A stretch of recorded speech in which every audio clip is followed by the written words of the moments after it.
in people's lives, there's only maybe a half dozen, 7, 8 categories that really matter. Most people, they major in minor things. They focus on stuff that doesn't matter. They know more about this celebrity going in and out of rehab than they do about their own personal development.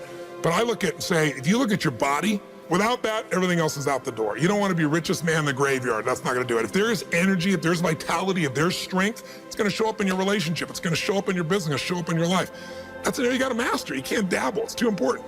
Emotions are everything. I mean, you got a ton of money, you got everybody loves you, and your primary emotions are pissed off and frustrated, then your life's pissed off and frustrated. It doesn't matter if you got $1 billion or 1 million people loving you, your life is not great. Relationships, intimate relationships especially. It's where the most juice in life comes from. It's where the most pain comes from most people. It's worth mastering instead of dabbling. Really looking at what are you going to do with your time and mastering your time. Instead of having a checklist, you cross it all off. You can mistake movement for achievement. I want to squeeze out of that time what matters, that creates value for me and for everyone I care about and love. What about your career or your business and the mastery of that instead of dabbling? Most businesses are dabblers. That's why they don't make it. 96%, any 10-year period of time, 4% make it. That doesn't even mean they're profitable. And it does not mean they're enjoying themselves, all right? Or they're getting anybody else to feel good. Really mastering money so that it's not a question in your life. You can do and be and give and share as much as you want. You're not stressed about it. You live in a place of abundance. And then spiritually, really, I think, I don't tell people what to believe spiritually, but I believe that ultimately, whatever you believe, you got to live it. And it should lead to growing and giving. If you're growing, you feel alive. If you're giving, you feel 10 times more alive. And I think if someone can celebrate and give, then that's spiritual state. So to me, those are the areas I look at mastering. Business for sure, but it's the areas of life that matter most. And most of where we spend our time doesn't make people feel fulfilled. That's why the average person is not fit and healthy. The average person is not in a relationship where they have tremendous passion. I'm not a dummy. I'm not a positive thinker. I know the truth. The average person is not successful in business. The average person is not earning what they want to earn. But you know what? Very few people have those things, but a few do. A few are happy, fulfilled, spiritually alive, financially strong, their business is growing, they have passionate love affairs, and I'm obsessed with finding the few who do and find out what they do different and teaching to everybody. Everyone's going to measure themselves differently because everyone values things differently. Some people value success or significance. Some people value love more. Some value just basic levels of certainty. So when I look at the specific metrics, I really look at metrics of what are the things that need to be measured to know if your life is going to work or not. So I look at it as our whole lives are guided moment to moment by the state we're in. Learning how to change your state, not bullshit, not fake, but to go from pissed off, frustrated, freaked out to back in your center or creative or determined or something that's going to move you forward. It's going to create a better quality of life for you and others. That's a critical skill set. So moment to moment, our life's controlled by our states. Yep. If you're in an angry state, you're going to respond differently than if you're feeling playful. But what controls those states long term is your model of the world, your worldview. And I look at that as having, as a metric, 3 things that I look at. I look to see first, what are the targets you're after? The target is, everyone has different goals and dreams and desires. But as I traveled around the world to 100 countries, I started going, holy shit, I'm seeing the same problems. What's underneath it? I began to see that there are these same 6 human needs that we all have, the same needs. We all have a need for certainty, that we can avoid pain and we can have some pleasure, some comfort. We all need uncertainty. We need variety, or we feel dead inside. If you're totally certain, you're bored. If you have total variety, you're like freak out. And it's not a balance. It's learning which of these you need more as a person. Everyone's developed a different set of values in that area. The need for significance, to feel unique, special, important, the need to feel loved, the need to grow, and the need to contribute. Some people value certainty at the top of their list. That's their center of their target. I don't want to do anything unless I know it's going to work. I don't want to do anything unless it's the same. If you change anything, they freak out. If certainty is the #1 thing on your list, everyone has the same needs, but if it's #1, I know how your life's going to be. I can predict the direction of your life and therefore the destination to some extent. If you're driven by love first, you want certainty too, but love is higher, you're going to behave very differently than if you're driven by significance. I have to be the one. So I look to see which of those needs are the top 2 on your list because they control your life. Yep. The 2 that most people have, 90% of the planet, if you said, of all these needs, which one do you really focus on most day to day? Everybody wants love, but what do you focus on? Most people focus on being significant. We live in a Facebook world where people fake their life, put new filters, make it look different than it really is, tell stories that, are totally full of it to make themselves look good. Because we live in this kind of false world where significance is more important than love. And it separates us. And the other one that we see most often is certainty. People want to be certain before they can do something. You couldn't have started a business like you had if you were absolutely certain before you started. You can never build a business with that. You can never build a great relationship, because if it's based on certainty, then everybody's got to stay the same and never change, which means you're never going to grow, which means you're going to be miserable. Right. So my metrics are, I want to find out what's driving you. And I want to see, is it healthy or unhealthy? You can have two people be driven by significance, though, and do it with a different set of rules. That's the second piece I measure. The beliefs or rules of how to fulfill that target. But I want to be more clear about something. An extraordinary life is life on your terms, and there's two parts. Part one to have an extraordinary life is mastering the skill of the science of achievement. How do I take what I envision and make it real? And how do I do that quicker, faster, better, easier?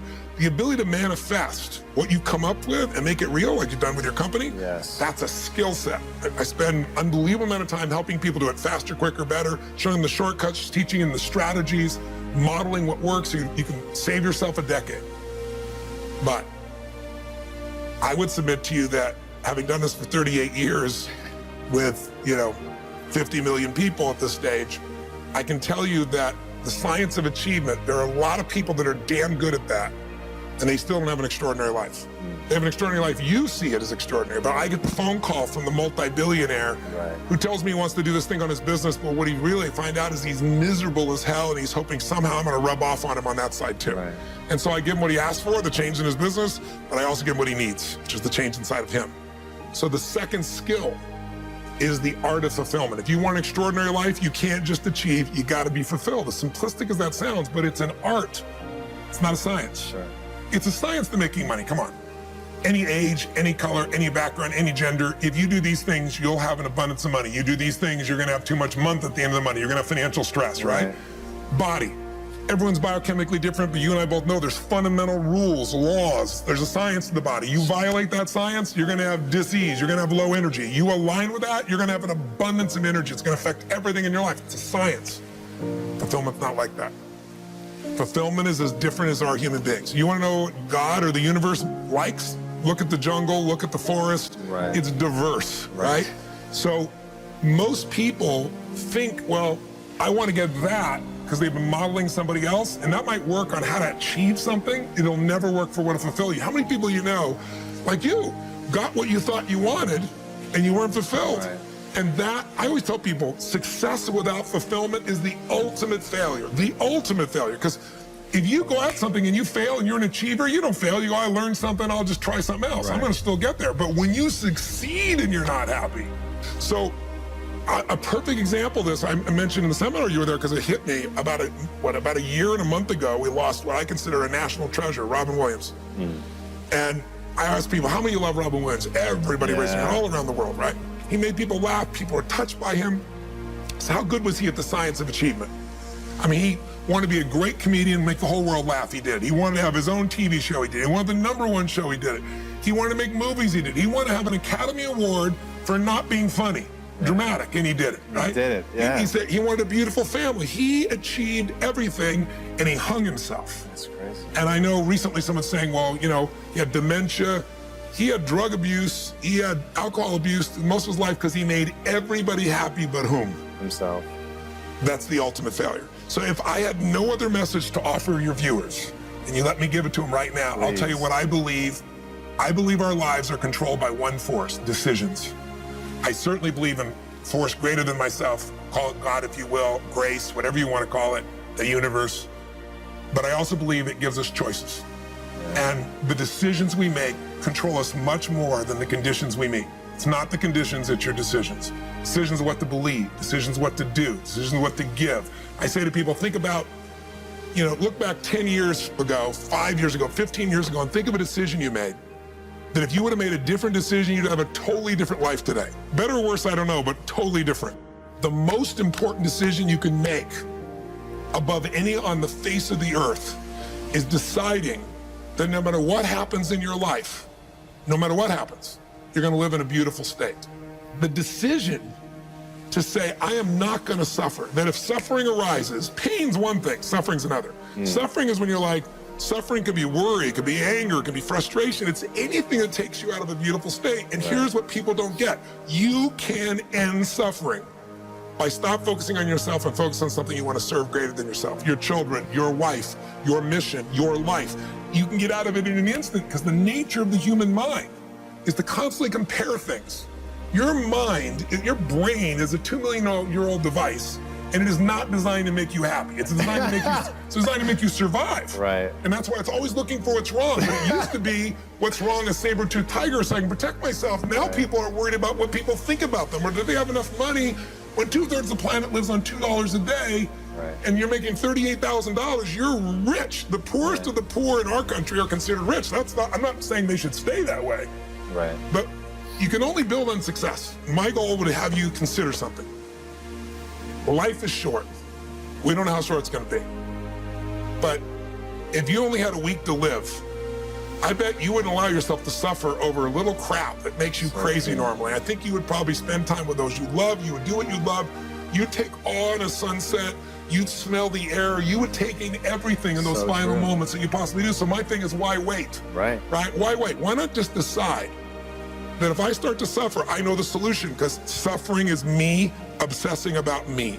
You might say, it's not me, I'm worried about my kids because they're not doing well. No, you're worried that you haven't done enough for your kids. It's about you still, right? Yes. You know, you're worried about what was done or what you should have done or what shouldn't have done. And you can end that in an instant by becoming aware of it and saying, I have made the most important decision of all. Right. I'm gonna live in a beautiful state. Because here's what's gonna happen. Anybody watching, you may lose a family member, you probably will. Somebody may get cancer. Your business may, the government might change the rules. They might change things radically that you can't even do anything about it. You might go bankrupt. You might get divorced. I'm not saying anybody will, but no one knows what's gonna really happen in your life. Life's full of uncertainty, but here's what you can know. You can decide no matter what happens, you could have a great time.